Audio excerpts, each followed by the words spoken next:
آپ کو بتا دوں کہ یہ مدرسے ہمارے ان اکابرین کی دین ہے اور ان کی محنتوں کا ثمرہ ہے. شیخ الہند رحمت اللہ علیہ مالٹا کی جیل میں ایسی صعوبتیں برداشت کرتے ہیں. جب شیخ الہند رحمت اللہ علیہ کا انتقال ہوا, وفات پا گئے, تو آپ کے لیے غسل کا انتظام کرنے کا جب نمبر آیا, ان کی پیٹھ کو کھول کر دیکھا گیا تو پیٹھ پر اتنے زخم تھے. حکیم اجمل صاحب فرماتے میں دیکھ کر کانپنے لگا. میرے عزیزوں, اس وقت ایک بڑے اکابر مولانا حسین احمد مدنی رحمت اللہ علیہ بھی موجود تھے. لوگوں نے معلوم کیا شیخ الہند رحمت اللہ علیہ کی پیٹھ پر ایسے زخم کیوں لگے ہیں.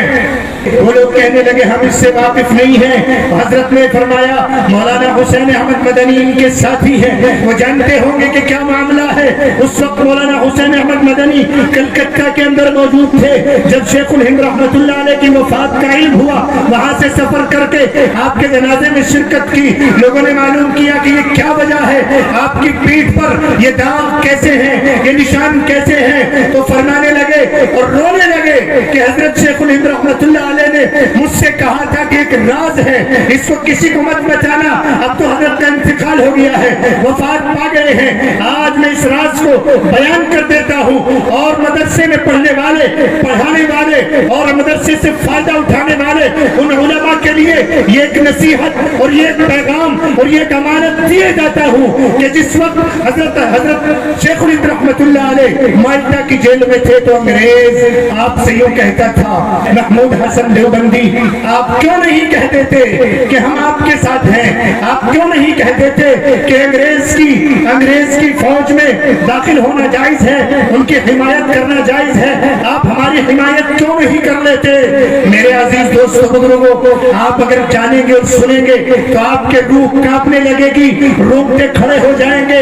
حضرت حسین احمد مدنی فرماتے ہیں ایک مرتبہ ہم 4 ساتھیوں نے مل کر شیخ الہند رحمت اللہ علیہ سے درخواست کی, حضرت یہ روزانہ آپ کو ایسی تکلیفیں دیتے ہیں, آگ کے انگارے بچھاتے ہیں اور اس پر آپ کو لٹا دیا جاتا ہے, آپ کا خون اور چربی ان انگاروں سے پگھل جایا کرتی ہے. حضرت یہ تکلیف آپ کو دیتے ہیں لیکن پریشانی ہمیں ہوتی ہے.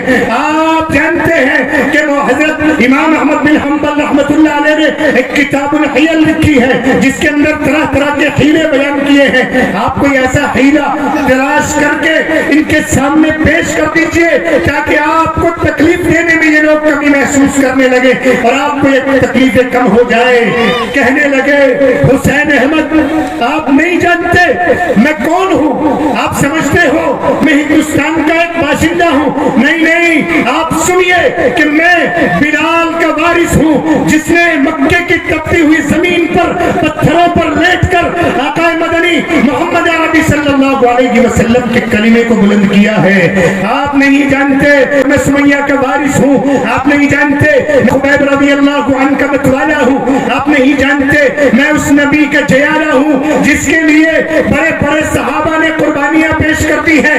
ارے میرے سامنے میری ایک جان ہے, جیسے خبیب رضی اللہ عنہ سولی پر چڑھتے وقت اپنی جان دیتے ہوئے یوں کہہ رہے تھے کاش میرے پاس 1000 جانیں ہوتی اور میں ہر ایک جان کو اللہ کے نبی کے دین پر قربان کر دیتا.